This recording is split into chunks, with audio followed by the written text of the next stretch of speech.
आप सभी का एचडी क्लासिक यूट्यूब चैनल में यूपी ट्रिपल एससी पीईटी में सामान्य अध्ययन में आज हमारा होगा मॉडल पेपर नंबर 13वां। इससे पहले हमने आपको 12 मॉडल पेपर करा दिया। अगर आपने उसे नहीं देखा तो वीडियो के डिस्क्रिप्शन बॉक्स में प्लेलिस्ट दिया हुआ है, वहां से आप उन सारे टेस्ट को जरूर देखिएगा। चलिए स्टार्ट करते हैं एक आसान से क्वेश्चन से। क्वेश्चन कह रहा है कि सूची 1 का सूची 2 के साथ मिलान कीजिए तथा सूचियों के नीचे दिए गए कोड से सही विकल्प का आपको चयन करना है। एक तरफ दिया हुआ है बौद्ध संगीतियां और दूसरी तरफ दिया हुआ है कि उस संगीति की अध्यक्षता किसके द्वारा किया गया था। आप जानते हैं जो प्रथम बौद्ध संगीति थी वह राजगृह में होती है और इसकी अध्यक्षता महाकश्यप के द्वारा किया जाता है। तो ए का पहला तो ये कभी नहीं हो सकती, दोनों विकल्प गलत हो गए। फिर आप जानते हैं जो द्वितीय बौद्ध संगीति होती है वो वैशाली में होती है और सुबु कामी की अध्यक्षता में होती है। साथियों बी का तीसरा और बी का तीसरा इस विकल्प में है तो ये वाला भी आपका गलत हो जाएगा। सही जवाब हो जाएगा प्रश्न का राइट आंसर वो आपका होगा बी यानी दूसरा। ठीक है। अगर आप देखेंगे तृतीय बौद्ध संगीति तो यह पाटलिपुत्रा में होती है जो कि मोगलीपुत्र की अध्यक्षता में होती है। इसी प्रकार से चतुर्थ बौद्ध संगीति यह कुंडलग्राम यानी जम्मू कश्मीर में होता है और वसुमित्र की अध्यक्षता में होता है। तो इसे थोड़ा सा आप ध्यान रखेंगे। अगला क्वेश्चन करते हैं। मौर्य काल में निम्नलिखित में से कौन नगर और सड़क निर्माण का अधिकारी था। देखिए ये थोड़ा क्वेश्चन कंफ्यूजन वाला होता है क्योंकि ऑप्शन में अगर ये दोनों दे देता है साथ में तो थोड़ा सा दिक्कत क्रिएट हो जाता है। हालांकि या तो एस्ट्रोनोमोई कहना चाहिए था या तो एग्रोनोमोई कहना चाहिए था, पर अगर दोनों भी ऑप्शन में दिया हुआ है तो हम इस केस में एस्ट्रोनोमोई को राइट आंसर मानेंगे। अब देखेंगे ऐसा क्यों कंफ्यूजन क्यों आता है इस सवाल में। तो देखिए कंफ्यूजन इसलिए होता है साथी, यहाँ पे देखेंगे मौर्य काल के कुछ अधिकारी, तो मौर्य काल में जो अग्रामात्य नाम के अधिकारी होते थे उन्हें आज के प्रधानमंत्री के साथ तुलना किया जा सकता है कि मतलब वह प्रधानमंत्री होते थे।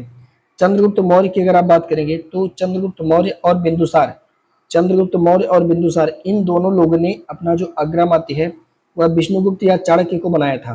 ठीक है, मतलब चाणक्य आप जानते हैं चंद्रगुप्त के प्रधान होते हैं, प्रधानमंत्री होते हैं, हेड होते हैं। लेकिन अशोक के समय में अगर आप देखेंगे तो अशोक के अग्रामात्य कौन है। साथियों अशोक के अग्रामात्य राधा गुप्त हैं। तो ये वाला पॉइंट आपको थोड़ा सा ध्यान रखना होगा। ठीक है। प्रदेष्टा कौन थे तो यह मंडल के अधिकारी हुआ करते हैं। जबकि एस्ट्रोनोमोई कौन है साथी, तो एस्ट्रोनोमोई नगर के प्रमुख अधिकारी होते हैं या सड़क निर्माण के अधिकारी होते हैं। जबकि एग्रोनोमोई का नाम भू राजस्व का अधिकारी के रूप में आता है, लेकिन कई बार पेपर में इनको भी सड़क का प्रमुख अधिकारी कह दिया गया है। तो ध्यान रखेंगे अगर भू राजस्व का अधिकारी करेगा तो हम एग्रोनोमोई मार देंगे, बाकी अगर ऑप्शन में सड़क निर्माण देगा और एस्ट्रोनोमोई नहीं देगा तब पर भी हम एग्रोनोमोई मार देंगे। ठीक है।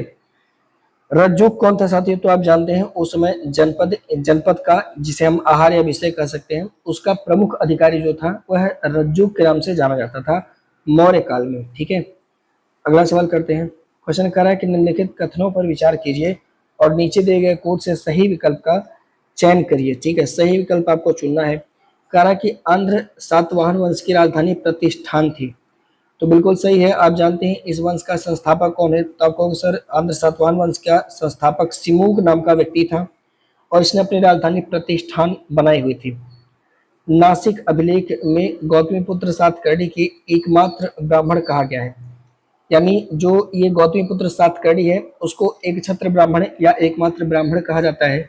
और ये कहाँ क्या कहा गया है, तो साथियों नासिक अभिलेख में, ये बात भी सही है। दोनों स्टेटमेंट आपके इस प्रश्न के राइट आंसर हो जाएंगे। सी इस प्रश्न का राइट आंसर होगा क्योंकि दोनों स्टेटमेंट आपके सही हैं।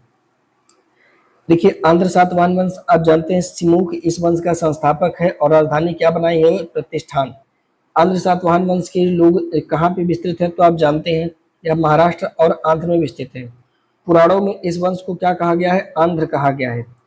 सातकर्णी प्रथम इस वंश का ही एक शासक है। इसकी पत्नी है साथियों नागनिका और इनका एक अभिलेख हमें मिलता है जिसका नाम है नानाघाट अभिलेख। और वहां से हमें भूमिदान का पहला साक्ष्य मिलता है। उसमें बताया गया है कि सातकर्णी प्रथम ने भूमिदान दिया। तो ये जो नागानिका अभिलेख है साथियों, यह भूमिदान का पहला साक्ष्य, पहला अभिलेखीय साक्ष्य है, यानी यहाँ से हमें पता चलता है कि भूमिदान दिया गया था। ठीक है।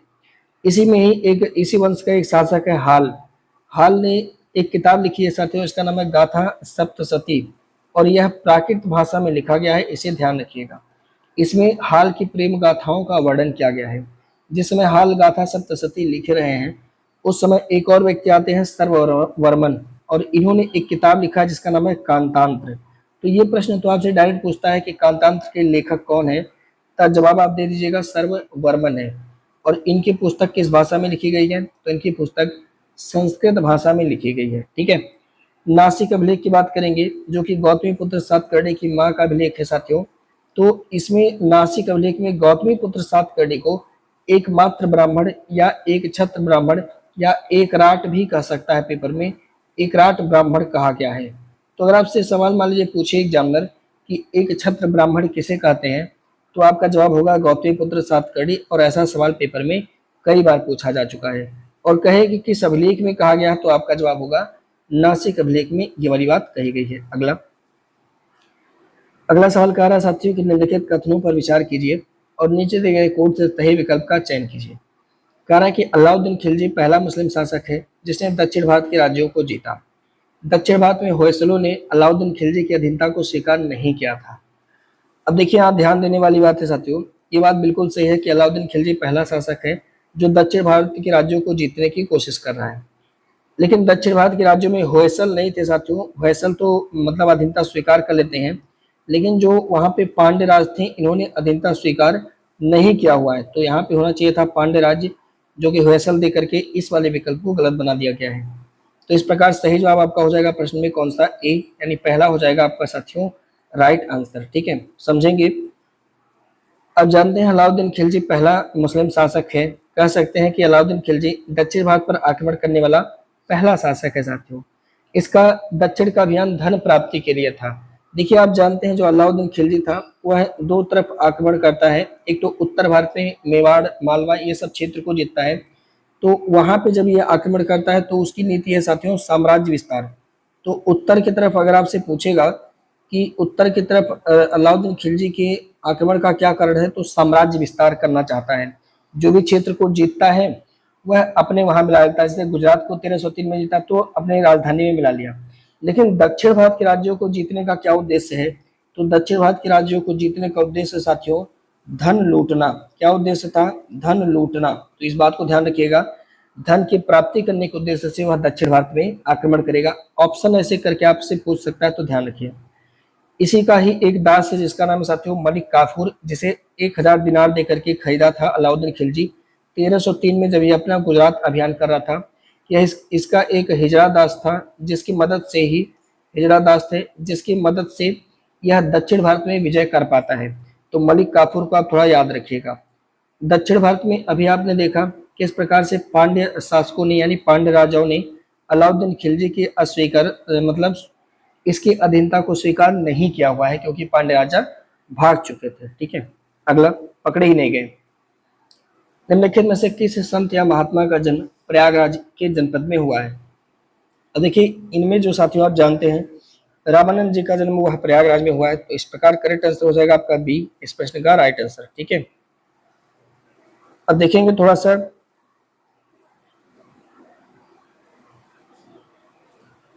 देखिए शंकराचार्य की बात करेंगे तो इनका जन्म कलाडी यानी केरल में हुआ है, जबकि रामानुजाचार्य त्रिपुटी आंध्र प्रदेश, रामानंद जी का प्रयागराज इलाहाबाद, कबीरदास वाराणसी, गुरु नानक जो है तलवंडी रुणकता में हुआ है। सूरदास का जन्म साथियों वाराणसी में, वल्लभाचार्य का, चैतन्य महाप्रभु का जन्म हुआ है नदिया जिले में, जबकि तुलसीदास का जन्म हुआ है राजापुर, रैदास का काशी वाराणसी, असम में हुआ शंकर देव का। ये वाला इंपॉर्टेंट इसलिए है कि कई बार ऐसा सवाल कहता है कि निम्नलिखित में से कौन सा सही सुमेलित नहीं है, और एक तरफ इन आचार्य का नाम देगा, दूसरी तरफ इनका जन्म स्थान देगा। तो इस वाले पॉइंट को इसलिए हम थोड़ा सा इंपॉर्टेंट के रूप में ध्यान रखेंगे। एक दो बार पढ़ेंगे, ध्यान हो जाएगा, स्क्रीनशॉट कर लेंगे। अगला सवाल है, नेक्स्ट क्वेश्चन है, कारा के निम्नलिखित कथनों पर विचार कीजिए, नीचे दिए गए कोड से सही विकल्प का चयन करिए। कारा के शिवाजी के जो आदि पूर्वज थे वह मेवाड़ के सिसोदिया वंश से संबंधित है। ठीक है, शाह जी का विवाह जीजाबाई से हुआ था। अब आपसे कह रहा है भाई दोनों स्टेटमेंट में से कौन सा स्टेटमेंट जो है वो सही होगा। तो मेरे भाई यहाँ आपके दोनों स्टेटमेंट सही है, यहाँ पे आपका दोनों सही है, सी हो जाएगा आपका राइट आंसर। अब थोड़ा सा आप जानते हैं आपके सिलेबस में अलग से लिखा हुआ साथियों मराठा साम्राज्य, तो यहाँ से हम आपको 10-12 क्वेश्चन कराएंगे जो बहुत इंपॉर्टेंट हैं, तो इसको आप थोड़ा करते चलिए। तो आइए एक बार बेस बना लेते हैं, फिर आगे चलते हैं। एक व्यक्ति है साथियों जिनका नाम है जदुनाथ सरकार, इतिहासकार हैं। ये कहते हैं कि मराठाओं के उत्थान का सबसे प्रमुख कारण यह था औरंगजेब की हिंदू विरोध नीतियां, इसी के कारण मराठा सरकार का उत्थान होता है। ठीक है, अब देखिए थोड़ा सा ध्यान से समझिएगा, शिवाजी के जो आदि पूर्वज हैं वह मेवाड़ में एक वंश है साथियों, सिसोदिया वंश। और इस सिसोदिया मेवाड़ पे आप जानते हैं 1303 ईस्वी में अलाउद्दीन खिलजी आक्रमण करता है। उस समय सिसोदिया वंश में शासन कर रहे थे जिनका नाम था साथियों सज्जन सिंह। सज्जन सिंह का शासन था जब अलाउद्दीन खिलजी ने मेवाड़ पर आक्रमण किया। तो सज्जन सिंह वहां से भाग करके चले आए साथियों महाराष्ट्र में, यानी मुंबई में चले आए। ठीक है, तो यहाँ पे याद रखिएगा कहाँ पे चले आए सज्जन सिंह, तो महाराष्ट्र वाले एरिया में आ गए, मुंबई वाले एरिया में।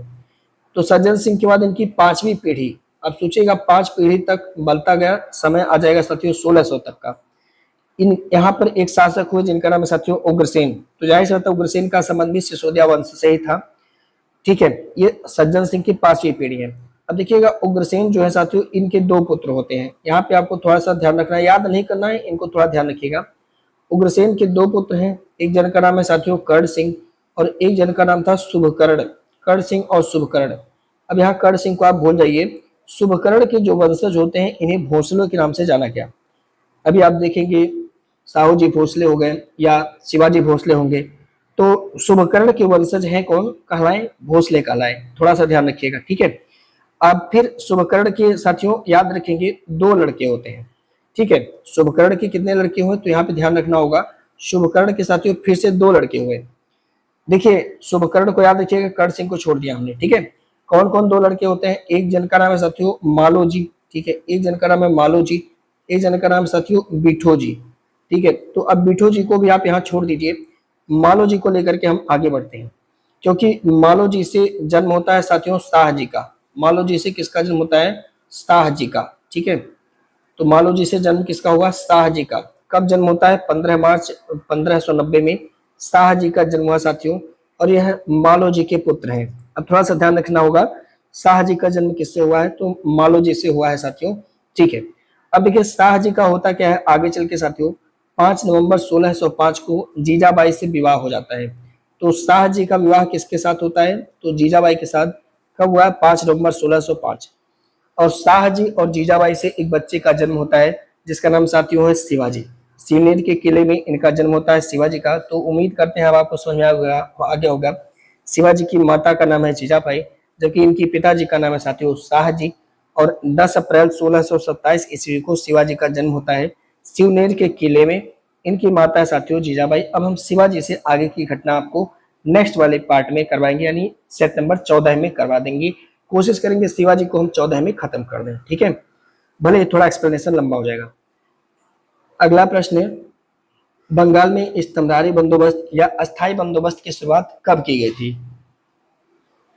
अब देखिए, अब जानते हैं बंगाल के अंदर कार्नवाली जब शासन में आता है साथियों, तो वह 22 मार्च 1793 ईस्वी को, कब, 22 मार्च 1793 ईस्वी को अस्थाई बंदोबस्त या स्तंभधारी बंदोबस्त की शुरुआत करता है।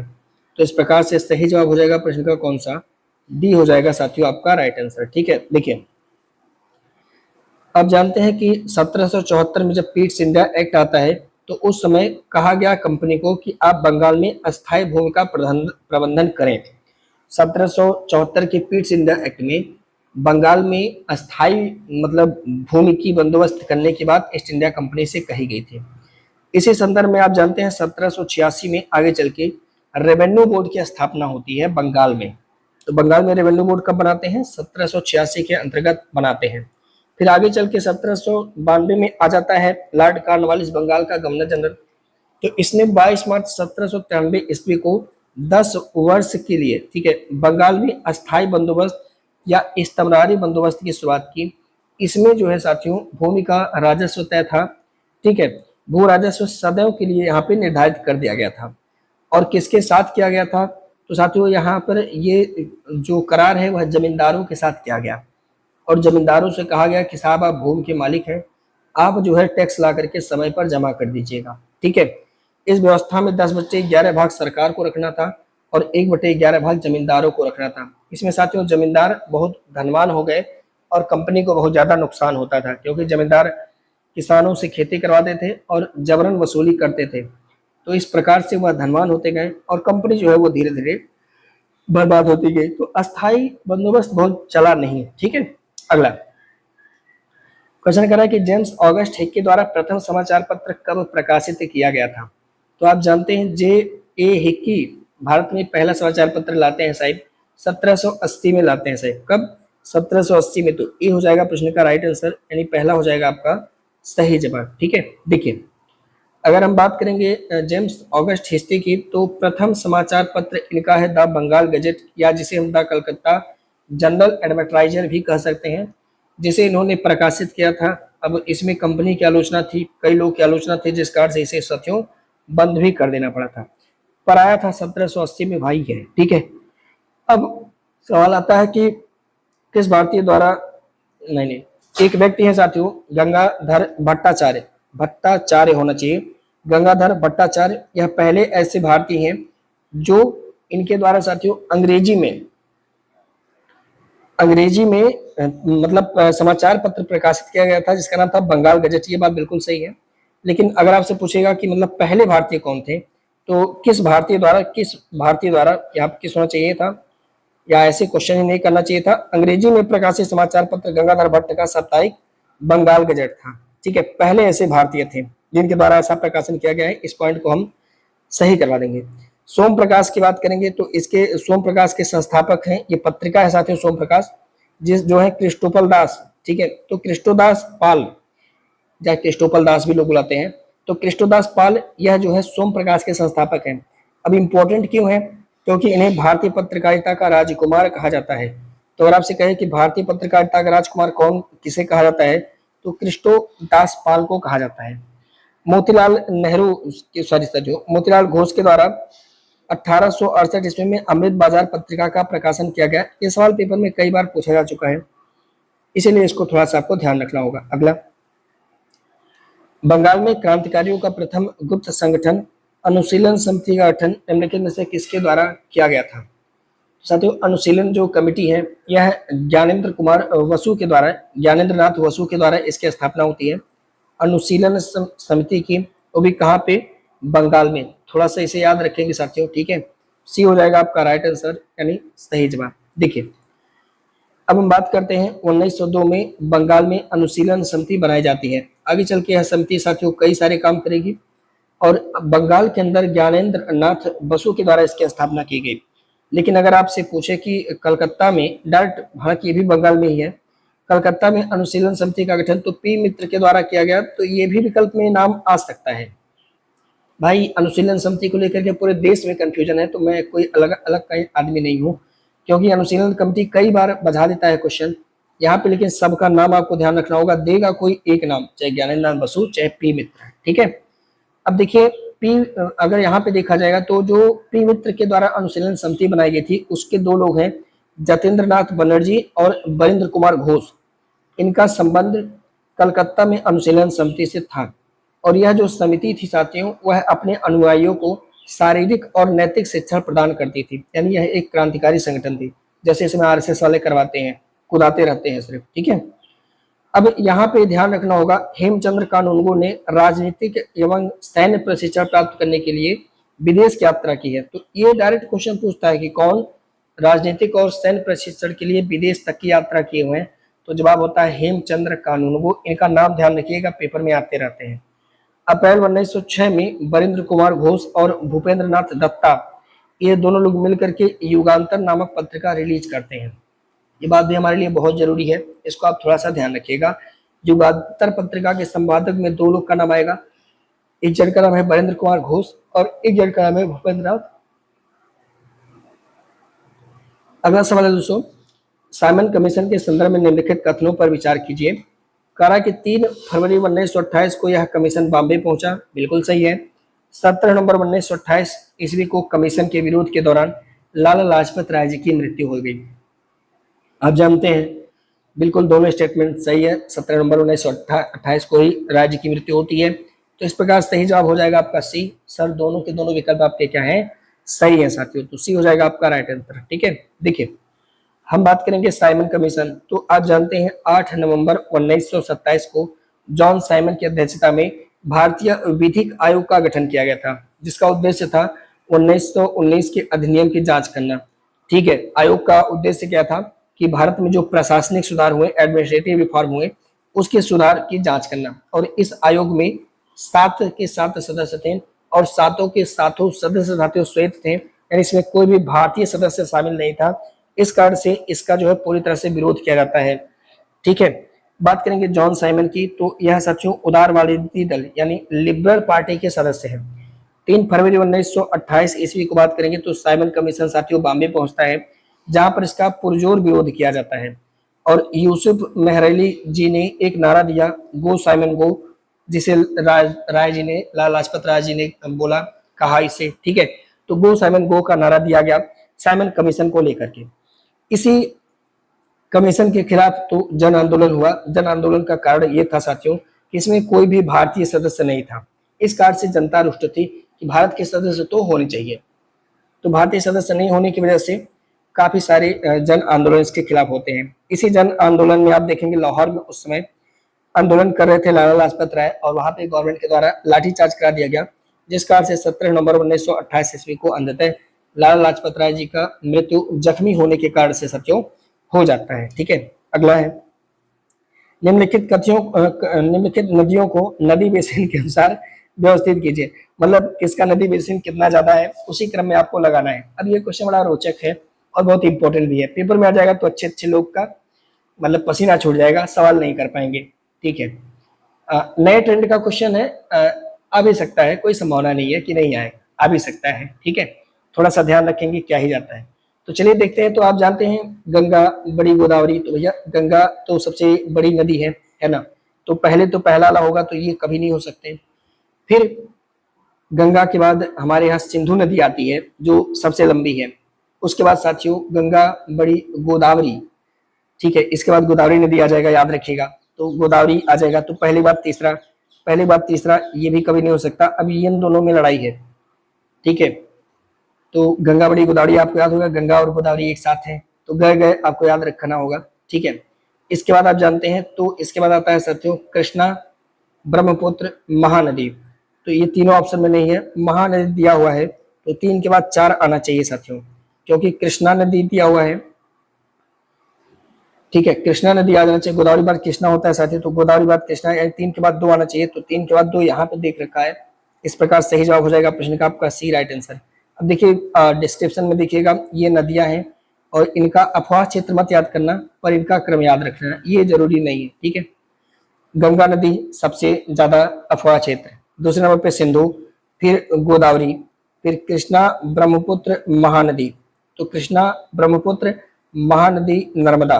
ठीक है, फिर इधर कावेरी, सोन, तापी, पेन्नार और गंडक नदी। तो इतना याद रखिएगा, इतना 5 तो पक्का, 6 याद रख लीजिए। ठीक है, स्क्रीनशॉट कर लीजिएगा, ये वाला मत याद करना, इसकी जरूरत नहीं है। ठीक है, अगला है पेंगोंग तसो झील भारत के निम्नलिखित में से किस राज्य या केंद्र शासित प्रदेश में स्थित है?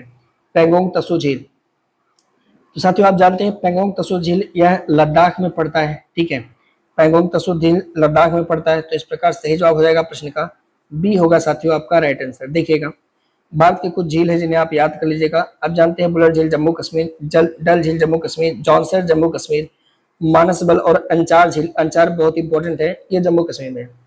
लद्दाख में है आपका पेंगोंग तसो झील, हिमाचल प्रदेश में सूरजताल झील, चंद्रताल झील और नाको झील, रेणुका झील हिमाचल प्रदेश में। उत्तराखंड में 7 ताल झील साथियों, भीमताल झील, रूपकुंड झील और नौकुचिया झील, ये उत्तराखंड में। राजस्थान में आप देखेंगे तो सांबर झील, पुष्कर झील, नक्की झील पड़ता है, पंचभद्र झील, देवर झील, राजसमंद झील और डिडवाना झील, ये राजस्थान में है। गुजरात में नल सरोवर झील पड़ता है। तो एक दो बार इसको आप पढ़ लेंगे तो आपका काम बन जाएगा। ठीक है, अगला मिल्पा निम्नलिखित में से किस देश की स्थानांतरित कृषि का नाम है? यानी मिल्पा नाम की कृषि किस देश से संबंधित साथियों? तो याद रखेंगे मिल्पा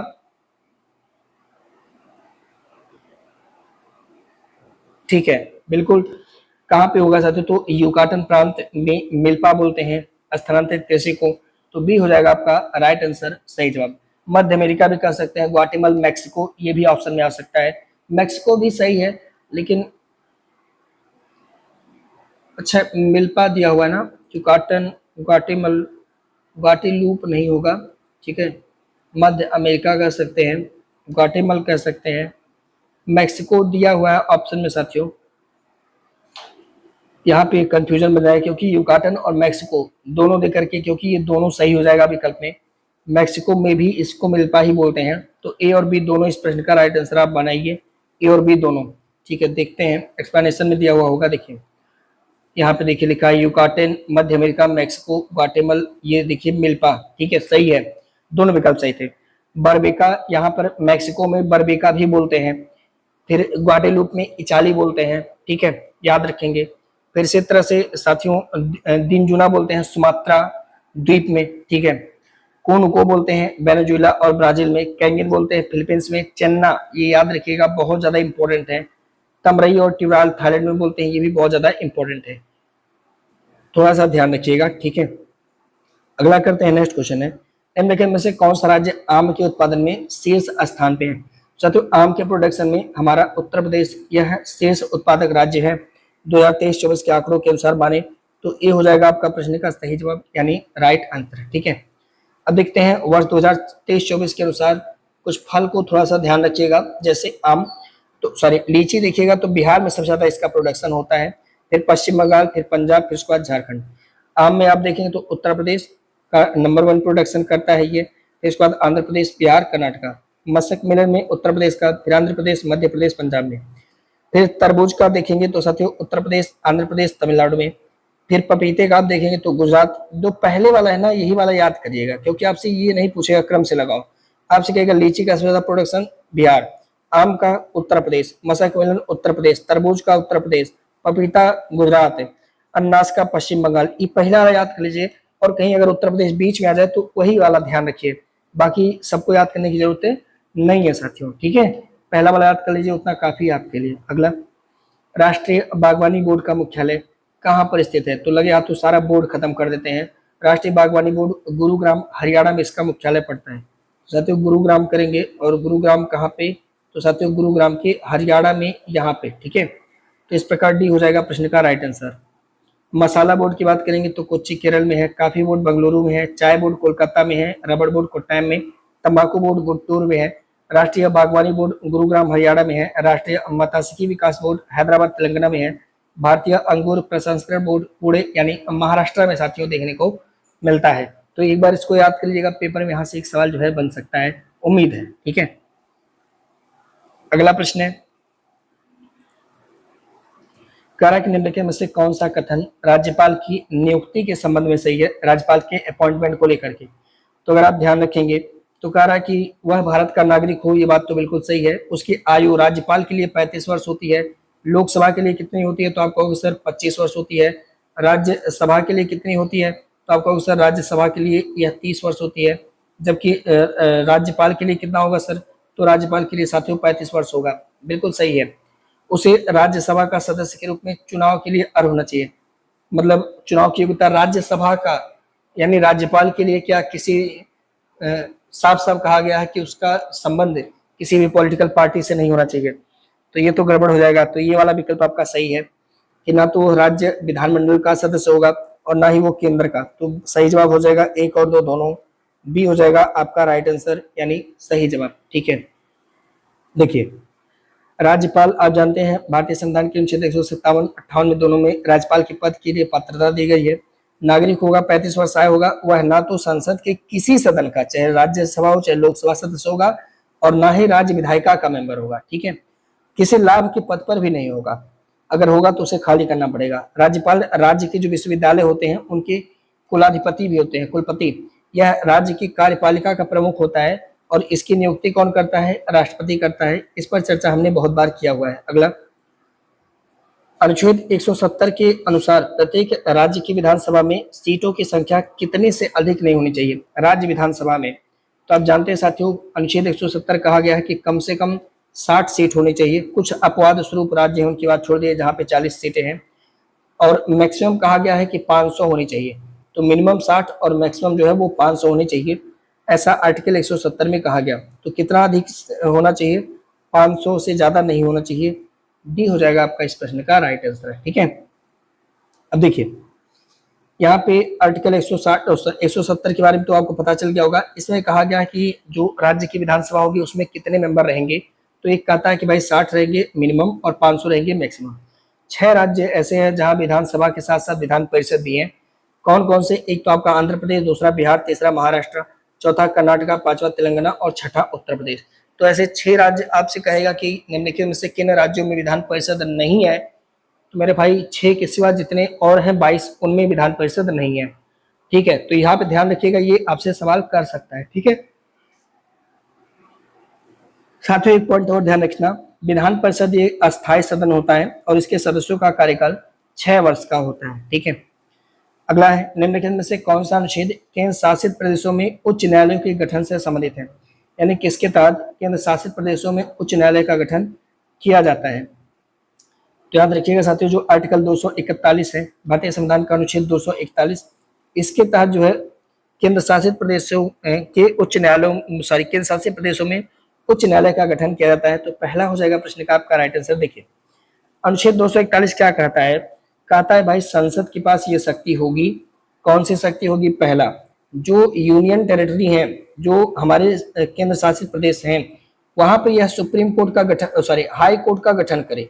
पहला, या तो वहां पे जो हाई माने कोर्ट पहले से बना हुआ है, या ऐसे राज्य क्षेत्र में किसी न्यायालय को, ठीक है, चाहे उस राज्य का हो चाहे बगल का हो, संविधान के सभी प्रायोजन या किन्हीं प्रायोजन के तहत उच्च न्यायालय घोषित कर सकता है। ठीक है, माने उस यूनियन टेरिटरी के लिए, अगर बगल के राज्य के लिए भी अगर वो चाहे तो उस उच्च न्यायालय को उस राज्य के लिए घोषित कर सकता है। ये पावर 241 में संसद को दिया गया है।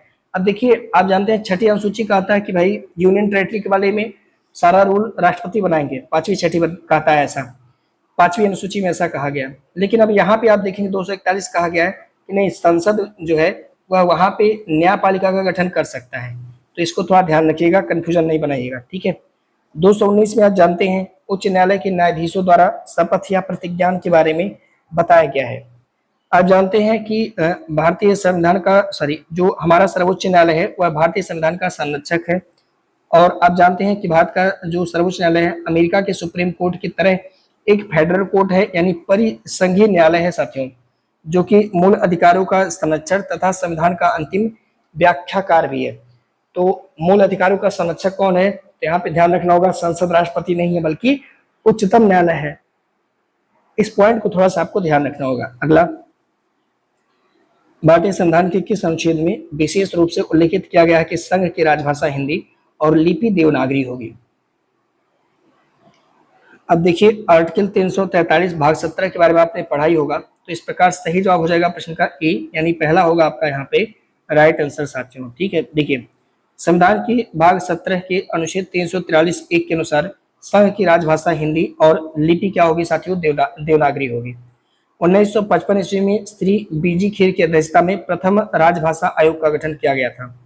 21वें संविधान संशोधन अधिनियम 1967 के द्वारा सिंधी भाषा को, कौन सी भाषा? सिंधी भाषा को 8वीं अनुसूची में जोड़ा गया था। जबकि 71वें संविधान संशोधन अधिनियम 1992 के द्वारा कोंकणी, मणिपुरी, नेपाली भाषा को 8वीं अनुसूची में जोड़ा गया। तो ऐसा वाला सवाल भी कई बार आता है, तो इन दोनों को आप लगाओ मोस्ट इंपोर्टेंट, क्योंकि यहाँ से सवाल आपसे पूछा जा सकता है। अगला सवाल है, बोडो, डोगरी, मैथिली और संथाली को भारतीय संविधान की 8वीं अनुसूची में किस बार शामिल किया गया? तो अभी आपने देखा था, ठीक है, लेकिन यहाँ पे ध्यान रखना होगा। अच्छा, मैंने इनके बारे में नहीं बताया, बोडो, डोगरी, संथाली और मैथिली को भी जोड़ा गया था। इसके लिए एक अमेंडमेंट लाया गया था 92 में 2003 में। तो 92 अमेंडमेंट लाया गया, 92 संविधान संशोधन लाया गया। कब लाया गया साथियों? ये लाया गया था 2003 में। कब लाया गया था? 2003 में। लागू हुआ था 2004 में, लागू हुआ था 2004 में। और इसके तहत 4 भाषा बोंडो, डोगरी, मैथिली और संथाली को 8वीं अनुसूची में जोड़ा गया। तो कब जोड़ा गया? तो 2004 में जोड़ा गया। भले ही अधिनियम 2003 में लाया गया था, पर लागू 2004 में हुआ था साथियों। थोड़ा सा ध्यान रखेंगे, बी हो जाएगा प्रश्न का सही जवाब। देखिए बात करेंगे 92 संविधान संशोधन अधिनियम 2003 की। इसके द्वारा बोडो, डोगरी, मैथिली और संताली को भारतीय संविधान की 8वीं अनुसूची में शामिल किया गया। यह अधिनियम कब प्रभावी होता है? 2004 में प्रभावी हुआ। भारतीय संविधान की 8वीं अनुसूची में वर्तमान में कितनी भाषाएं? आपका सर 22 भाषाएं। भाग 17 में साथियों भारत की भाषा के बारे में 343 से 351 तक दिया गया है। 8वीं अनुसूची में मूल रूप से कितनी भाषाएं थी साथियों? 14 भाषाएं थी। 8 भाषाएं विविध समय में जोड़े गए हैं। ठीक है, अगला करते हैं नेक्स्ट। करा कि निम्नलिखित कथनों पर विचार कीजिएगा। कथन करा कि एंटोनी वैन ल्यूवेनहॉक को सूक्ष्म जीव विज्ञान का जनक के रूप में जानते हैं, तो आप जानते हैं, बिल्कुल सही हो जाएगा। गुर्दे की पथरी को किरणों के द्वारा तोड़ना लिथोट्रिप्सी कहलाता है, तो क्या ये बात सही है? तो आप कहोगे हाँ सर, दोनों स्टेटमेंट यहाँ पे सही हो जाएंगे, तो ए और बी दोनों के दोनों सही हो जाएंगे। सी हो जाएगा आपका प्रश्न का राइट आंसर यानी सही जवाब। ठीक है, देखिए आप जानते हैं एक व्यक्ति जोनास साल्क जो कि पोलियो के टीके के लिए फेमस हैं। तो जोनास साल्क जो कि अमेरिका के चिकित्सक हैं और विषाणु शास्त्री भी थे, तो इन्हें पोलियो के पहले सुरक्षित और प्रभावी टीके के विकास के लिए जाना जाता है। साथियों, एस्प्रिन नाम की गोली का नाम आपने सुना होगा। यह एक एसिड एस्टिलेसिक एसिड भी कहते हैं, एस्टिल सैलिसिलिक एसिड। इतना बड़ा नाम याद करने की जरूरत नहीं है। एस्प्रिन का काम क्या, हमसे बस यही पूछेगा, यह एक दर्द निवारक गोली होता है, इससे ज्यादा और कुछ नहीं पूछता है। ठीक है, लिथोट्रिप्सी क्या होता है साथियों? तो यह एक चिकित्सीय प्रक्रिया है जिसमें कीड़ों की मदद से गुर्दे, पित्ताशय, मूत्राशय की थैली आदि में जो पथरी होती है, जो कि कैल्शियम ऑक्सलेट की बनी होती है, याद रखेंगे पथरी किसकी बनी होती है? तो कैल्शियम ऑक्सलेट की बनी होती है साथियों। इसको तोड़ा जाता है, इसको तोड़ा जाता है रेज मतलब किरण की सहायता से, तो इसको ही लिथोट्रिप्सी बोलते हैं। एंटोनी वॉन ल्यूवेनहॉक को आप जानते हैं सूक्ष्म जीव विज्ञान का जनक बोलते हैं, तो इसमें कोई डाउट नहीं है। अगला, भारतीय पशु चिकित्सा विज्ञान अनुसंधान संस्थान कहाँ पे स्थित है? तो पशु चिकित्सा की बात अगर हम करेंगे साथियों, तो यह जो है स्थित है बरेली, उत्तर प्रदेश में। तो सही जवाब हो जाएगा प्रश्न का कौन सा? ए हो जाएगा आपका राइट आंसर साथियों, पहला हो जाएगा आपका सही जवाब। ठीक है, देखिए और संगठन की बात करेंगे तो बरेली में तो आपने देख लिया, लखनऊ में आप central drug research institute, Dehradun में भारतीय सर्वेक्षण विभाग, हैदराबाद में मानसिक रूप से विकलांग हेतु राष्ट्रीय संस्थान, central leprosy institute Agra, Allahabad में मोतीलाल नेहरू राष्ट्रीय प्रौद्योगिकी संस्थान, कानपुर में Indian institute of sugar technology. अगला, निम्नलिखित में से कौन सा कथन सही है? एक तरफ दिया हुआ है पता नहीं क्या, और दूसरी तरफ आपको मिलान करना है। अमल दिया हुआ है या कुछ तत्व के नाम दिए गए हैं। तो अगर आपको याद होगा, सिरके में लैक्टिक अम्ल नहीं होता है, तो दूध में पाया जाता है सर, तो खट्टा कर देता है लैक्टिक एसिड साथियों, तो सिरके में नहीं पाया जाता है, आप जानते हैं। ठीक है, तो आपका यहाँ पे सही जवाब हो जाएगा कौन सा? बी हो जाएगा राइट आंसर। ठीक है, बी हो जाएगा साथियों राइट आंसर। लैक्टिक एसिड ये दूध में पाया जाता है, यहाँ पे सही है, पर बी हो जाएगा इस प्रश्न का राइट आंसर, क्योंकि यही आपका सही नहीं है। आपसे कह रहा है कौन सा सही नहीं है। अब मैं आपको एक लिस्ट दे रहा हूँ भैया, इसको आप याद कर लेना। ये पूरा लिस्ट है, इसका करिए स्क्रीनशॉट, और स्क्रीनशॉट करके ये पूरा रट लेना, एक सवाल यहाँ पे आ जाएगा। मैं आपको एक पढ़ के सुना दे रहा हूँ। टर्टरिक अम्ल यहाँ से बेकिंग पाउडर बनाते हैं। एसिटिक अम्ल खट्टे पदार्थ में पड़ता है, अचार, टमाटर की चटनी, इन सबको। कार्बोनिक अम्ल शीतल पेय और सोडा में डाला जाता है, सोडा वाटर जो होता है। फास्फोरिक अम्ल का प्रयोग भी करते हैं शीतल जल के लिए। सल्फ्यूरिक अम्ल विभिन्न रसायन या अपमार्जक संचय बैटरी, मोस्ट इंपॉर्टेंट, सल्फ्यूरिक अम्ल डालते हैं, याद रखिएगा। नाइट्रिक अम्ल फोटोग्राफी में अमलराज बनाने में, विस्फोटक में भी करते हैं। हाइड्रोक्लोरिक अम्ल इस्पात के गैल्वनीकरण के पूर्व उससे आयरन ऑक्साइड की परत हटाने के लिए लगाते हैं। ठीक है, चर्म उद्योग में या अमलराज बनाने में या सफाई में भी HCl का प्रयोग करते हैं। फार्मिक अम्ल जीवाणु नाशक के रूप में इस्तेमाल में लाते हैं। रबड़ निर्माण, फलों और खाद्य पदार्थों के संरक्षण में भी इसका प्रयोग करते हैं फार्मिक अम्ल का। बेंजोइक अम्ल का यह खाद्य पदार्थों के संरक्षण में प्रयोग लाते हैं। साइट्रिक अम्ल का धातुओं की सफाई, औषधि, खाद्य पदार्थों के निर्माण में। ऑक्जेलिक अम्ल का कपड़ों से स्याही के धब्बे हटाने में, चमड़े की विरंजक के रूप में भी इस्तेमाल करते हैं। एक बार मैंने कहा था स्क्रीनशॉट लेने के लिए, आप अगर नहीं लिए तो भैया आपसे कर लीजिए और इसको एक दो बार पढ़ लीजिएगा। अगला सवाल है, विश्व पशु दिवस प्रतिवर्ष कब मनाया जाता है? याद रखेंगे साथियों, विश्व पशु दिवस पूछ रहा है, तो आप जानते हैं 4 अक्टूबर को प्रतिवर्ष विश्व पशु दिवस के रूप में हम मनाते हैं। तो इस प्रकार सही जवाब हो जाएगा आपका बी प्रश्न का राइट आंसर। ठीक है, देखिए कुछ दिवस याद रखेंगे। 25 अप्रैल को विश्व मलेरिया दिवस मनाते हैं। 24 मार्च को विश्व तपेदिक दिवस। 16 अक्टूबर विश्व खाद्य दिवस।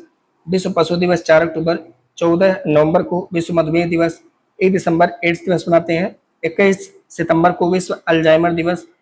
7 अप्रैल को विश्व स्वास्थ्य दिवस। 8 मई को विश्व थैलेसीमिया दिवस मनाते हैं। जबकि विश्व पोलियो दिवस यह 24 अक्टूबर को। विश्व गठिया दिवस यह 12 अक्टूबर को। तो लगभग बीमारी से संबंधित जो दिवस थे वो हमने यहाँ पे आपको बताया। ये इंपॉर्टेंट है, पेपर में आते हैं, स्क्रीनशॉट आप कर सकते हो। अगला सवाल है, येलो वेन मोजेक निम्नलिखित में से किसका गंभीर बीमारी है? पीला किट्टा रोग। पीला रोग येलो वेन मोजेक यह साथियों भिंडी का एक बीमारी है, जो हमारी भिंडी होती है उसकी बीमारी है। तो इस प्रकार सही जवाब हो जाएगा आपका कौन सा? बी राइट आंसर है। ठीक है, अब यहाँ पे कुछ इनको लेकर के पूछता है, जैसे भिंडी में येलो वेन मोजेक, सरसों में सफेद ग्रेवी रोग, बाजरा में कंडुआ रोग, मूंगफली में टिक्का, गेहूं में करनाल बंट काला टिक्का या स्मट रोग, चने में उकठा बुकनी या पाउडर मिल्ड्यू, या मटर में बाजरा में अर्गट रोग होता है। और अब जानते हैं पिछैती झुलसा, यह आलू से संबंधित रोग है। तो एक बार ये भी आप ध्यान रखेंगे, पेपर में आता रहता है। अगला, उत्तर प्रदेश का एकमात्र परमाणु संयंत्र निम्नलिखित में से किस जिले में स्थित है? तो आप जानते हैं नरौरा परमाणु संयंत्र कहाँ पड़ता है? तो आप कहोगे सर बुलंदशहर में पड़ता है नरौरा परमाणु संयंत्र। तो सी हो जाएगा प्रश्न का राइट आंसर। ठीक है, देखिए यहाँ पे नरौरा कहाँ पे है? तो एकमात्र परमाणु संयंत्र है जो कि बुलंदशहर में। अब यहाँ पे साथियों एक सवाल आता है, अभी निर्माणाधीन है मेजा ताप विद्युत परियोजना, जो कि प्रयागराज में बनेगा, ताप विद्युत संयंत्र है। इसे एनटीपीसी यानी नेशनल थर्मल पावर कारपोरेशन और उत्तर प्रदेश राज्य विद्युत निगम लिमिटेड यानी यूपीआरवीयूएनएल, ये दोनों लोग की संयुक्त परियोजना है। मेजा ताप विद्युत परियोजना प्रयागराज में निर्माणाधीन है, तो यहाँ पे इसको ध्यान रखना होगा। अब जानते हैं तांडा ताप विद्युत परियोजना अंबेडकर नगर में है, जबकि आमला बरेली में, ऊंचाहार रायबरेली रिहंद ताप विद्युत परियोजना यह सोनभद्र में है, एनटीपीसी के द्वारा लगाया गया था। मेजा में एनटीपीसी आरबीयूएनएल का कॉम्बिनेशन है साथियों। अभी आप जानते हैं चर्चा में था कि आरबीयूएनएल और यूपीपीसीएल वाला जो होता है, यूपी का जो उत्तरांचल और पूर्वांचल, इन दोनों को मर्ज करने की चर्चा हो रही थी, प्राइवेटाइजेशन करने की बात हो रही थी, और हो जाए तभी ठीक है। कर्मचारी काम नहीं करते ईमानदारी से। मेरे गांव में तो मुझे लाइट लगवाए 6 साल हो गया, एक बार बिल नहीं आया है। अब आप सोचिए मैं बिल कैसे भरूंगा मतलब क्या कहा जाए। तो मर्ज हो जाएगा तो समस्या थोड़ी कम हो जाएगी। उत्तर प्रदेश के निम्नलिखित में से किस जिले में ग्लास रेत यानी सांड रेत पाया जाता है? कहाँ पे पाया जाता है? तो साथियों आप याद रखेंगे प्रयागराज में पाया जाता है, सांड रेत यहाँ पे ही पाया जाता है। तो बी हो जाएगा प्रश्न का सही जवाब यानी राइट आंसर। ठीक है, देखिए सोनभद्र में आप जानते हैं, सोनभद्र में अच्छा सिंगरैनी अलग है, याद रखेंगे सिंगरैनी अलग है जबकि सिंगरौली अलग है। हमारे उत्तर प्रदेश के में सिंगरौली है, सोनभद्र में यहाँ से कोयला निकालते हैं। डोलोमाइट हो गया चीनी चिकनी मिट्टी और चूना पत्थर। प्रयागराज ग्लास रेट या सैंड रेट के बारे में आपसे कहेगा, ठीक है, याद रखिएगा। बालू पत्थर की बात करेंगे सैंड स्टोन, तो यह मिर्जापुर में है। नॉन प्लास्टिक क्ले की बात करेंगे तो ये भी मिर्जापुर में। नॉन प्लास्टिक फायर क्ले बहुत इंपॉर्टेंट है मिर्जापुर। अब जानते हैं ललितपुर यूरेनियम, यूरेनियम के लिए यहाँ पे खतरनाक क्षेत्र है, भारत उत्तर प्रदेश में एकमात्र एरिया यूरेनियम के लिए ललितपुर। तांबा रॉक फास्फेट लौह खनिज, जालौन ग्रेनाइट के लिए फेमस है, जबकि डायस्पोर और पायरोफाइलाइट खनिज है, ये सब हम महुआ से प्राप्त करते हैं। वाराणसी से मैग्नेसाइट या बॉक्साइट की प्राप्ति की जाती है साथियों। अगला, उत्तर प्रदेश का निम्नलिखित में से कौन सा जिला सीमेंट फैक्ट्रियों के लिए प्रसिद्ध है? तो ये सब क्वेश्चन आते हैं जनरली, तो इसलिए मैंने इन सारे क्वेश्चन को रखा। तो चुर्क और डल्ला ये जो क्षेत्र है साथियों, ये सीमेंट उद्योग के लिए फेमस है उत्तर प्रदेश में।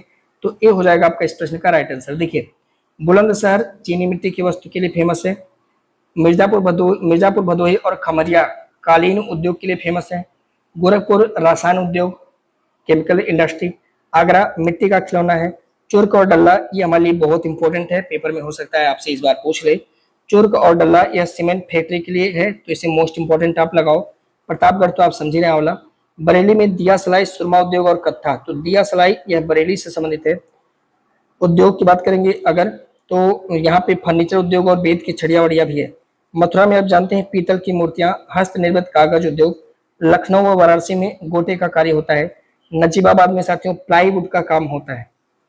आजमगढ़ ब्लैक पॉटरी उद्योग, ये सवाल कई बार आ चुका है, ब्लैक पॉटरी उद्योग कहाँ से रिलेट करता है? तो आजमगढ़ से रिलेट करता है साथियों। अगला, निम्नलिखित में से कौन सा सही सुमेलित नहीं है? एक तरफ दिया हुआ है झील और दूसरी तरफ दिया हुआ है उसकी स्थिति। तो साथियों याद रखेंगे यहाँ पर जो करेक्ट आंसर हो जाएगा वो आपका होगा करेला झील। ठीक है, बाकी अगर देखेंगे चित्तौरा, तो साथियों बहराइच में ही पड़ता है चित्तौरा झील। लिलोर झील ये तो बरेली में है। चित्तौरा झील की बात करेंगे, चित्तौरा पयाग ये बहराइच में सही है। दरबन झील की अगर हम बात करते हैं तो दरबन झील आपका अम्बेडकर नगर में ही पड़ता है, ये सही है। सुराहा ताल बलिया में ही पड़ता है। जबकि करेला झील ये वाराणसी का झील नहीं है साथियों, ठीक है, वाराणसी में तो बिल्कुल नहीं है।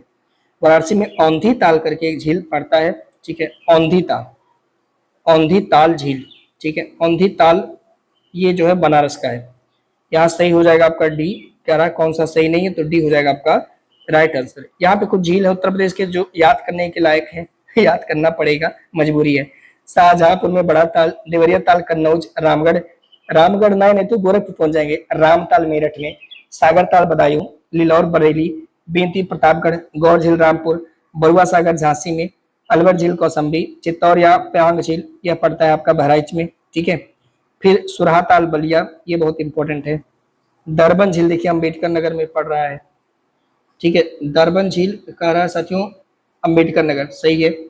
औंधी ताल वाराणसी, सरसई नवर झील ये इटावा, इंपॉर्टेंट है ये वाला, ठीक है। अगला सवाल है, सुरहा ताल पश्चिम बिहार उत्तर प्रदेश के निम्नलिखित में से किस जनपद में स्थित है? सुरहा ताल पश्चिम बिहार बलिया उत्तर प्रदेश में पड़ता है साथियों।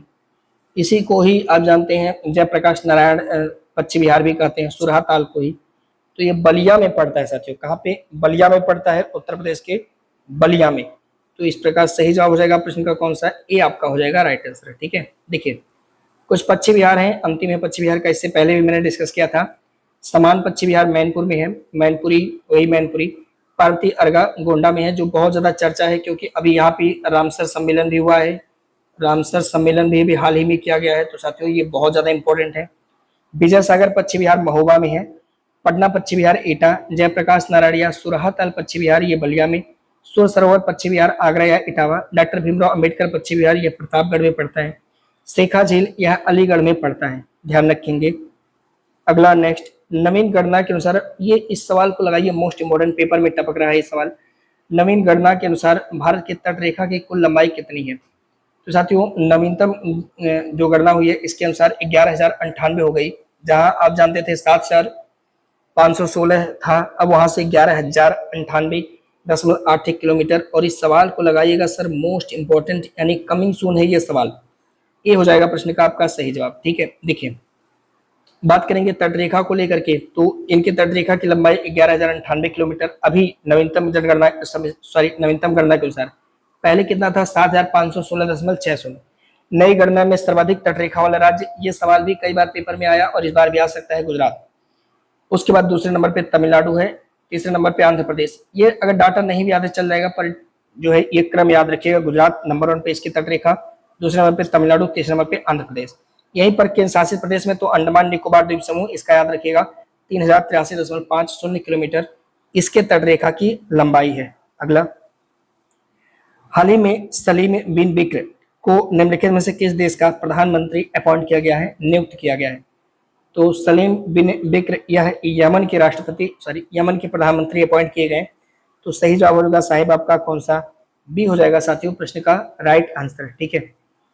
बात करेंगे सिंगापुर की, तो यहाँ के प्रधानमंत्री लॉर्ड्स बोंग है। ऑस्ट्रेलिया के एंथनी अल्बनीज हैं, आप जानते हैं। पुर्तगाल के लुई मोंटेनेग्रो हैं, जबकि त्रिनिदाद और टोबैगो स्टुअर्ट यंग यहाँ के प्रधानमंत्री हैं, ठीक है। अगला सवाल करते हैं, निम्नलिखित कथनों पर विचार कीजिए। वर्ष 2025 के मानव विकास सूचकांक में भारत 130वें स्थान पे है, ये बात बिल्कुल सही है। इसके साथ साथ बांग्लादेश भी है, 130 पर बांग्लादेश भी है। मानव विकास सूचकांक संयुक्त राष्ट्र विकास कार्यक्रम के द्वारा UN United Nation Development Programme के द्वारा जारी किया जाता है। दोनों स्टेटमेंट आपके सही हैं, सी हो जाएगा आपका प्रश्न का राइट आंसर। देखिए आप जानते हैं हाल ही में मानव विकास सूचकांक UNDP ने जारी किया हुआ है और इसका शीर्षक है पसंद का मामला, आर्टिफिशियल इंटेलिजेंस, युग के लोग और संभावनाएं। रिपोर्ट में 2025 में भारत और बांग्लादेश संयुक्त रूप से 130वें स्थान पे हैं साथियों। रिपोर्ट में आइसलैंड शीर्ष स्थान पे है, जबकि दूसरे स्थान पे नॉर्वे और तीसरे स्थान पे आपका स्विट्जरलैंड है। भारत की HDI रैंकिंग मध्यम मानव विकास की श्रेणी में आती है, मतलब भारत जो है वो मध्यम मानव विकास श्रेणी में आता है। रिपोर्ट के अनुसार वर्ष 2023 में भारत में जीवन प्रत्याशा यानी लाइफ एक्सपेक्टेंसी की बात करेंगे तो वह 72 वर्ष थी, यानी लगभग में लोग जो है 72 वर्ष तक जीवित रह सकते हैं। रिपोर्ट में सबसे अंतिम स्थान पर दक्षिण सूडान यानी 193 स्थान पर था। अगला, 5 मई 2025 को पुलित्जर पुरस्कार 2025 की घोषणा की गई है। इसमें खोजी पत्रकारिता के लिए निम्नलिखित में से किसे पुरस्कृत किया गया है? तो आप जानते हैं साथियों, पुलित्जर पुरस्कार यह जो है पत्रकारिता के क्षेत्र में दिया जाता है, तो भी हाल ही में इसका वितरण किया गया। तो यहाँ पे जो खोजी पत्रकारिता की श्रेणी में तो राइटर्स स्टाफ को यह पुरस्कार दिया गया है। कई श्रेणियों में दिया जाता है, तो इनमें राइटर्स स्टाफ के लिए इनको जो है मिला है पुलित्जर पुरस्कार 2025। किसके क्षेत्र में? खोजी पत्रकारिता के क्षेत्र में। तो सी हो जाएगा प्रश्न का राइट आंसर आपका सही जवाब। देखिए, बात करेंगे पुलित्जर पुरस्कार तो क्यों दिया जाता है, किस क्षेत्र में दिया जाता है, अगर आपसे पूछेगा तो पत्रकारिता।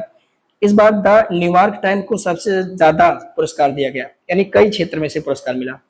अगर आप देखेंगे सार्वजनिक सेवा के क्षेत्र में तो कविता सुरान और लिजी प्रेसर कैसेंड्रा और जारा मिलो और स्टेसी क्रैंटीज, इनको सार्वजनिक सेवा क्षेत्र के लिए पुरस्कार दिया गया।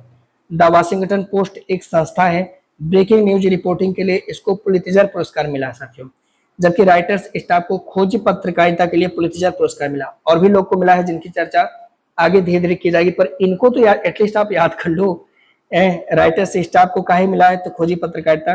द वाशिंगटन पोस्ट संस्था को ब्रेकिंग न्यूज के लिए पुलित्जर पुरस्कार मिला है। ठीक है, अगला, विश्व अस्थमा दिवस प्रतिवर्ष कब मनाया जाता है? देखिए, स्टैटिक जीके करके एक पार्ट लिखा, तो उसमें भी दिवस लिखा है, करंट अफेयर में भी दिवस लिखा है, इसलिए दो दो क्वेश्चन दिवस का हो जाता है और एक सवाल तो आ ही जाएगा, है ना। विश्व अस्थमा दिवस या अंतर्राष्ट्रीय नो नाइट डे, यह दोनों के दोनों आपका 6 मई को मनाया जाता है। तो इस प्रकार जो करेक्ट आंसर होगा वह आपका हो जाएगा ए, पहला होगा साथियों यहाँ पे राइट आंसर। देखिए, हम बात करेंगे दिवस, तो 1 मई को अंतर्राष्ट्रीय श्रमिक दिवस सभी को पता है, 3 मई को विश्व प्रेस दिवस, कोयला खनिक दिवस, खनन माइनिंग करना, 4 मई, 5 मई को विश्व पुर्तगाली भाषा दिवस या विश्व हास्य स्वच्छता दिवस, 6 मई को विश्व अस्थमा दिवस या अंतरराष्ट्रीय नो नाइट डे, 7 मई को विश्व एथलेटिक्स दिवस, 8 मई को विश्व रेड क्रॉस दिवस, 9 मई को अंतरराष्ट्रीय थैलेसीमिया दिवस जो है साथियों मनाया जाता है। अगला प्रश्न, निम्नलिखित कथनों पर विचार कीजिए। भारत वैश्विक स्तर पर कपड़ा और परिधान का छठा सबसे बड़ा निर्यातक है। ये बात तो सही है तो छठवां सबसे बड़ा निर्यात करने वाला है वैश्विक स्तर पर, ये बात बिल्कुल सही है साथियों। दूरसंचार, कंप्यूटर और सूचना क्षेत्र में वैश्विक निर्यात बाजार में भारत की हिस्सेदारी 10.2% है। दोनों स्टेटमेंट सही है, बी। दोनों क्वेश्चन रख लीजिएगा, डायरेक्ट क्वेश्चन आपसे पूछेगा, तो ये पूछेगा कौन सा? छठा। ठीक है, देखिए, परिधान के मामले में बात करें तो भारत जो है वैश्विक स्तर पर कपड़ा और परिधान वस्त्र के मामले में छठा सबसे बड़ा निर्यातक देश है। हम लोग देते हैं, बेचते हैं। दूरसंचार हो गया, कंप्यूटर या सूचना सेवा हो गया, तो हमारा जो है वैश्विक स्तर में योगदान 10.2% का है, यानी हम लोग सेवा क्षेत्र में ग्लोबल स्तर पर जो है 10.2% हेल्प करते हैं। सीमेंट उत्पादन में नंबर 1 पे चाइना है, सेकंड नंबर पे हमारे भारत का नंबर आता है। तो सीमेंट उत्पादन में हम सेकंड नंबर पे हैं। तकनीकी वस्त्र उद्योग में भारत वैश्विक स्तर पर 5वें स्थान पे आता है। कपड़ा उद्योग, भारत के विनिर्माण क्षेत्र में, तो हमारा जो विनिर्माण क्षेत्र है, ठीक है, कपड़ा उद्योग भारत के विनिर्माण उद्योग में लगभग में 11% का, यानी जो विनिर्माण क्षेत्र में जो जीबीए है साथियों वहां पे 11% का योगदान करता है। भारत जूट का अग्रणी उत्पादक देश है, यानी हम जूट का वैश्विक स्तर पर मैक्सिमम प्रोडक्शन करते हैं, पर अपने यहाँ अच्छे से मार्केटिंग वगैरह नहीं हो पाती, इसलिए बहुत ज्यादा हम निर्यात नहीं कर पाते, सिस्टम गड़बड़ है। देखिए, ये सवाल डायरेक्ट आपसे ऐसे नहीं पूछा जाएगा, पर इस सवाल में तोड़ तोड़ करके क्वेश्चन आ सकते थे, तो हमने सोचा छोड़ेंगे नहीं, 5 क्वेश्चन बजट के रख देते हैं। देखिए, अभी हाल ही में आप जानते हैं केंद्रीय बजट 2025-26 जारी किया गया, तो कुछ कह रहा है कि उधारियों के अतिरिक्त कुल प्राप्तियां कितनी थी, तो रुपया 34.96 लाख करोड़ रुपया है कुल प्राप्तियां, और कुल व्यय कितना है, तो 50.65 लाख करोड़ कुल व्यय है। ये स्टेटमेंट सही है। और आपसे ऐसे पूछेगा कि मान लीजिए कि उधारियों के अतिरिक्त केंद्रीय बजट 2025-26 के अनुसार कुल प्राप्तियां कितनी है, तो आप कहोगे रुपया 34.96 लाख करोड़, और सरकार व्यय कितना करेगा, तो 50.65 लाख करोड़ करेगा। ऐसे ही केंद्रीय बजट 2025-26 में ये क्वेश्चन बहुत ज्यादा इंपॉर्टेंट है, राजकोषीय घाटा का संशोधित अनुमान जीडीपी का कितना परसेंट रहने का है, तो 4.8%। इस प्रश्न को ऐसे ही आपको याद करना है, दोनों स्टेटमेंट सही हो जाएंगे। यहाँ पे स्टेटमेंट इसलिए दिया ताकि भूले ना, सी हो जाएगा प्रश्न का राइट आंसर। अब थोड़ा सा ध्यान से इसका एक्सप्लेनेशन आप देखो केंद्रीय बजट 2025-26 की अभी बात करेंगे, तो कुल प्राप्तियां उधारियों के अतिरिक्त 34.96 लाख करोड़, तो सरकार व्यय कितना करेगा, 50.65 लाख करोड़। निवल कर से कितनी प्राप्तियां हुई हैं, तो निवल कर प्राप्तियां 28.37 लाख करोड़। आपसे कहेगा कि जो फिस्कल डिफिसिट है यानी जो राजकोषीय घाटा है का संशोधित अनुमान जीडीपी का कितना परसेंट है। तो राजकोषीय घाटा कितना परसेंट हुआ याद रखेंगे, 4.8% है, ध्यान रखिएगा। अब वर्ष 2025-26 में अनुमानित कुल प्राप्तियां माने राजस्व से प्राप्ति और पूंजीगत प्राप्तियां। इसका मतलब राजस्व प्राप्ति में अगर आप जाएंगे तो इसमें जो टैक्स वगैरह से सरकार लेती है और जो सरकार के अन्य जो पूंजीगत हैं, जैसे अस्पताल बनाया है तो वहां से क्या उसको मिलता है, इंफ्रास्ट्रक्चर रोडवेज बनाया है तो वहां से उसको क्या मिलता है, उनकी प्राप्तियां। तो इंफ्रास्ट्रक्चर वगैरह यानी पूंजीगत प्राप्तियां यानी कैपिटल रेवेन्यू यहाँ पे देख लेंगे, ठीक है। यहाँ दोनों को मिला करके सरकार को 50,65,345 करोड़ रुपए का प्राप्ति हुआ है, याद रखिएगा। 50,65,000, ये डाटा याद रखिए, 50,65,345 करोड़ रुपया सरकार को मिला है अनुमानित कुल प्राप्तियां। इनमें से रेवेन्यू कैपिटल जो होगा इसका वह 34.20 लाख करोड़, यानी राजस्व से सरकार ने लगभग में 34 लाख करोड़ रुपया टैक्स वगैरह से कमाया। जबकि पूंजीगत प्राप्तियां यानी जो ये इन्होंने इंफ्रास्ट्रक्चर बनाया उससे सरकार को लगभग में 16.45 लाख करोड़ रुपए की प्राप्तियां हुई हैं। तो ये डायरेक्ट आपसे पूछेगा पूंजीगत प्राप्तियां कितनी है या राजस्व प्राप्तियां कितनी है बजट 2025-26 में। तो इसलिए ये वाला डाटा फोटो खींच के रख लो, एक दो बार लिख लेना अपनी भाषा में। मैंने हालांकि आसान भाषा लिखा, पर अब अपनी भाषा में इसको एक बार लिख करके डाटा रख लेना। अगला है बजट अनुमान 2025-26 में लगभग कितने रुपए का राजकोषीय घाटा अनुमानित है। तो जीडीपी का 4.8% है, लेकिन रुपया पूछ रहा है कितने रुपए का, तो लगभग में 15.69 लाख करोड़। तो 15.69 लाख करोड़ रुपए का फिजिकल डिफिसिट अभी भी सरकार कह रहा है कितना हमें घाटा हो रहा है। हंसी लगता है साथियों, क्योंकि भी रिपोर्ट आया था विश्व बैंक में भारतीयों का पैसा 3 गुना ज्यादा हो गया।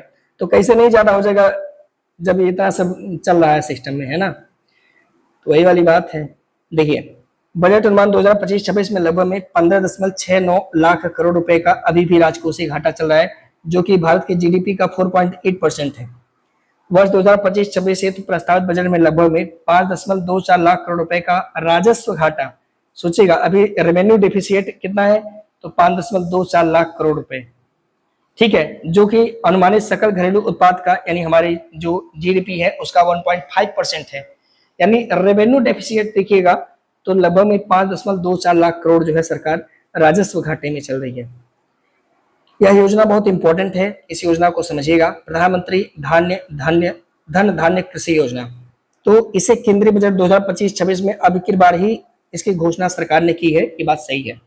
अभी हाल ही में मोदी जी ने 100 करोड़ रुपए इसके लिए खर्च भी किया है। योजना के तहत जहां कम उत्पादकता होती है, कम फसल बुआई होती है या औसत कम ऋण मानदंड वाले 117 जिलों को इस योजना के तहत सरकार शामिल करने की बात कर रही थी। 117 जिला नहीं, 100 जिलों को शामिल करने की बात सरकार ने करी है। तो ये सवाल गलत बनाते रहे, 117 जिला नहीं, यहाँ पे 100 जिलों को सरकार जो है इस योजना में लाना चाहती है, जहां पर जो है प्रॉब्लम है प्रधानमंत्री धन धान्य कृषि योजना। तो सही जवाब हो जाएगा आपका ये वाला, गलत हो जाएगा, पहला हो जाएगा राइट आंसर, ए हो जाएगा आपका इस प्रश्न का सही जवाब। ठीक है, देखिए प्रधानमंत्री धन धान्य कृषि योजना की बात करेंगे तो योजना के तहत 2025-26 में राज्यों की भागीदारी के साथ इसकी शुरुआत की गई है, यानी राज्यों की भागीदारी भी होगी। इसके अंतर्गत जहां कम उत्पादकता है, कम फसल की बुआई होती है, ऋण मानदंडों वाले कम ऋण मानदंडों वाले 100 जिलों को शामिल किया गया है। योजना के तहत 1.7 करोड़ किसानों को मदद मिलने की संभावना है। जैसे हर साल मिलती है वैसे इस बार भी इस योजना में भी मिल जाएगी। मोदी जी ने भी 100 करोड़ से ज्यादा रुपया खर्च कर दिए इस पर। केंद्रीय बजट 2025-26 में प्रधानमंत्री धन धान्य कृषि योजना की घोषणा की गई। इस योजना का उद्देश्य क्या है? अब देखिए ऐसा सवाल भी आपसे सवाल में पूछा जा चुका है। तो इस योजना का उद्देश्य पहली बात तो फसल जो विविधता सतत कृषि पद्धति को अपनाना है, बिल्कुल सही है। पंचायत और ब्लॉक स्तर पर फसल कटाई के बाद उसके भंडारण को बढ़ाएगा सरकार, तो इससे बहुत अच्छा होगा, किसानों को लाभ मिल सकता है साथियों, अगर बढ़िया से बन जाता है तब। दीर्घ अवधि और लघु अवधि ऋण की उपलब्धता को सुविधाजनक बनाने की सरकार कोशिश करेगा ताकि केसीसी वगैरह इजिली मिल सके। बिल्कुल सही है, ये तीनों बातें डी हो जाएगा प्रश्न का सही जवाब, यानी राइट आंसर साथियों। ठीक है, अगला प्रश्न देखेंगे तो इसका उद्देश्य क्या था? तो योजना का उद्देश्य संवर्धित कृषि उत्पादकता को बढ़ाना है, फसल विविधता और सतत कृषि पद्धति को अपनाना है, पंचायत और ब्लॉक स्तर पर फसल कटाई के बाद भंडारण को हमें स्टोरेज को बढ़ाना है, सिंचाई की सुविधा में सुधार करना है, दीर्घ अवधि और लघु अवधि ऋण की उपलब्धता को सुविधाजनक बनाना है। अगला अंतिम क्वेश्चन सर बजट में 23 दो तीन क्वेश्चन और है इसके। केंद्रीय बजट 2025-26 में मखाना के उत्पादन और प्रसंस्करण, मखाना जानते हैं क्या होता है?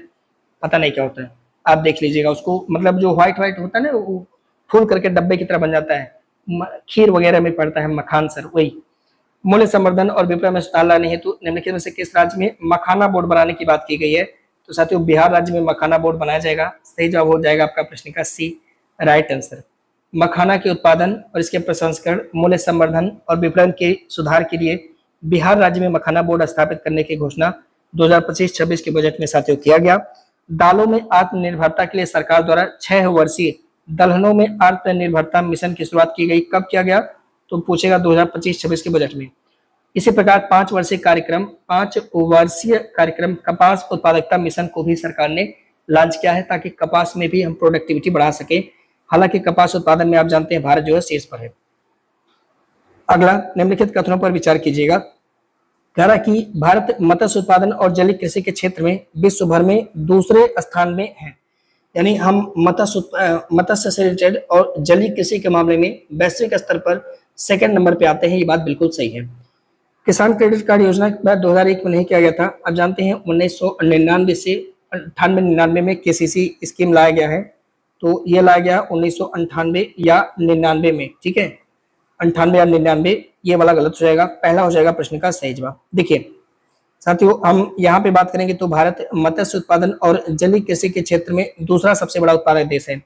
किसान क्रेडिट कार्ड योजना 1998-99 में लाया गया।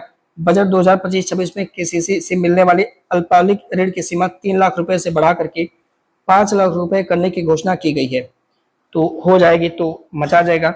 तो अल्पकालिक ऋण की सीमा 3 लाख रुपए से बढ़ा करके 5 लाख रुपए तक की करने की घोषणा साथियों की गई है। यूरिया की आपूर्ति को और अधिक बढ़ाने के लिए नामरूप यानी आसाम के अंदर, ठीक है, 12.7 लाख मीट्रिक टन की वार्षिक उत्पादन क्षमता वाला एक संयंत्र स्थापित करने की बात सरकार कर रही है कि असम में हम ऐसा करने वाले हैं, ताकि यूरिया की प्रोडक्टिविटी को बढ़ाया जा सके। जैसे इस समय शॉर्टेज है, पर क्या करेगी सरकार, जब सब्सिडी नहीं देगी तो कंपनी यूरिया काहे बनाएगी। यही कारण है कि आजकल यूरिया खाद नहीं मिल रही है, किसान जो है उनकी फसल बर्बाद हो रहा है। साथियों खजुराहो का चंदेल मंदिर किसने बनवाया था? तो आप जानते हैं खजुराहो में कई सारे मंदिर हैं और कह रहा है कि इसमें कंदारिया महादेव का मंदिर चंदेल शासकों ने बनवाया। आप जानते हैं खजुराहो ये मध्य प्रदेश के छतरपुर एरिया में पड़ता है और यहाँ पे कई सारे मंदिर हैं जिनकी संख्या लगभग में 85 है। और यह मंदिर चंदेल शासकों ने बनवाया था 950 से 1050 ईसा पूर्व के बीच में।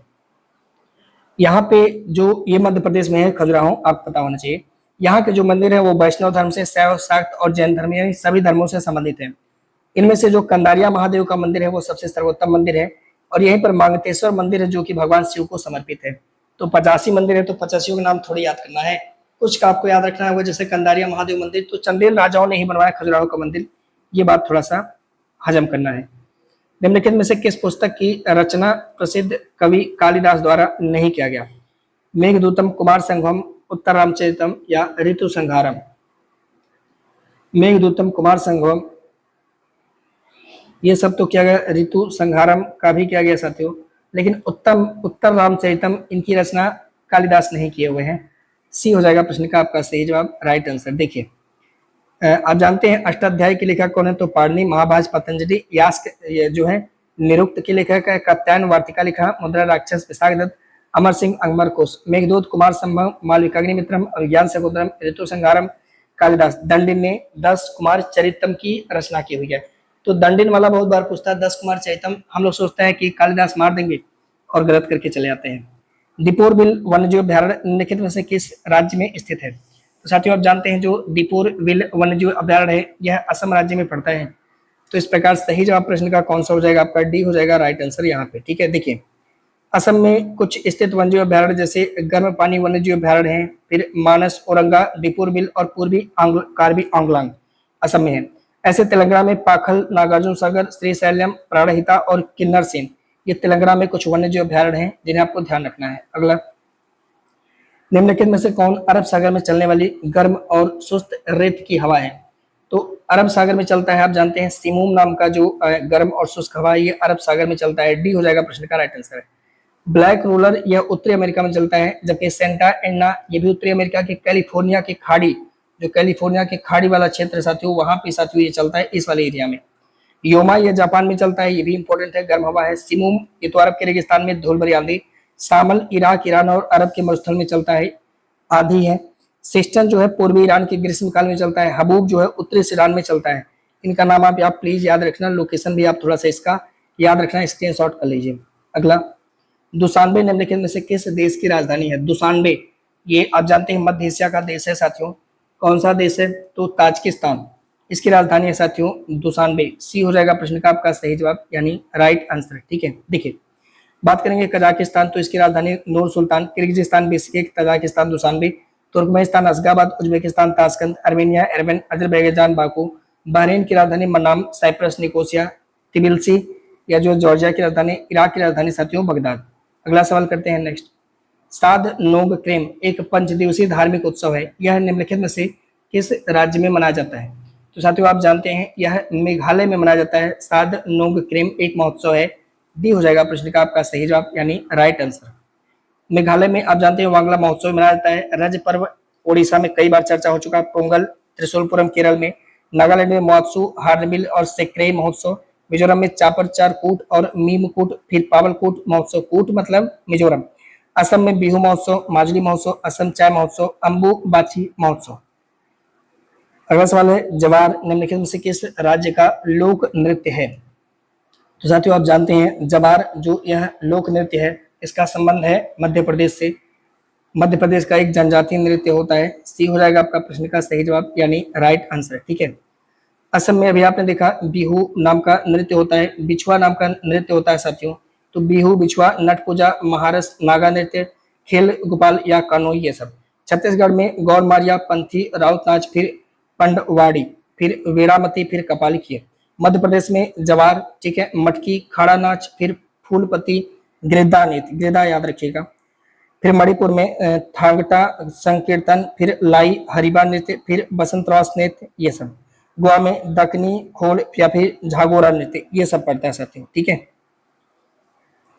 अगला और आज का आखिरी क्वेश्चन। उम्मीद करते हैं आपको सेशन समझ में आया होगा साथियों, तो दिल से लाइक और एक शेयर तो जरूर करेंगे। अंतर्राष्ट्रीय समुद्री संगठन का मुख्यालय कहाँ पे है? तो आप जानते हैं जनेवा में पड़ता है अंतर्राष्ट्रीय समुद्री संगठन का मुख्यालय। ए हो जाएगा प्रश्न का राइट आंसर, यानी सही जवाब साथियों। तो अंतर्राष्ट्रीय समुद्री संगठन इसकी स्थापना कब होती है? 17 मार्च 1928 को लंदन में होती है। उद्देश्य है कि नौ परिवहन के क्षेत्र में सुधार करना है, नियमों का निर्धारण करना है और अंतर्राष्ट्रीय सहयोग में वृद्धि करना है। मुख्यालय कहाँ पे? Geneva, Switzerland. इसी तरह से रासायनिक हथियार निषेध संस्थान का मुख्यालय नीदरलैंड में है। एनसीसी की स्थापना 15 जुलाई 1948 को किया जाता है। उद्देश्य है एकता और अनुशासन, और इसका मुख्यालय कहाँ पे है साथियों? नई दिल्ली में। उम्मीद करता हूँ सेशन आपको समझ में आया होगा साथियों। मिलते हैं आपसे अगले सेशन में, तब तक ले दीजिए। वंदे मातरम। जय हिंद।